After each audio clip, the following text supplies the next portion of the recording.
பெற்றவங்க பைபிள்ல நிறைய பேர் நினைச்சு நிக்கல, அது வேற விஷயம். அதெல்லாம் உங்களுக்கு எடுக்கிறேன். சுகத்துக்காக நமக்கு பைபிள்ல உதாரணமான சொல்ற 10 குஷ்டரோகிகள் வந்தாங்க, 10 பேர் கூடயே இயேசு கூட ஊழியம் செஞ்சாங்க. அப்படிதானே? இப்படி கேட்டாலும் தலையாட்டுறீங்க, அப்படி கேட்டாலும் தலையாட்டுறீங்க, எப்படிதான் தலையாட்ட போறீங்க? 10 குஷ்டரோகி வந்து சுகம் பெற்றாங்க, 10 பேர் இயேசுக்கு வேலை செஞ்சாங்க. 1000 பேர் சுகம் பெறுவான், 999 பேர் ஓடி போயிடுவான், ஒருத்தன் இயேசுக்காக வேலை செய்வான். ஏன்னா அவன் தான் இயேசுடைய அன்பை அழகா ருசிப்பான். யாருங்க? இப்ப அந்த ருசி தான் அவனுக்கு வேணும். என்ன ருசி வேணும்?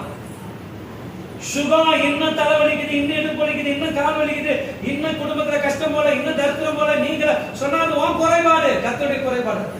யாருடைய குறைபாடு? நான் ஆவிக்குரிய அனுபவத்துல இத்தனை அவசரம் வாழ்ந்துருக்கிறேங்க.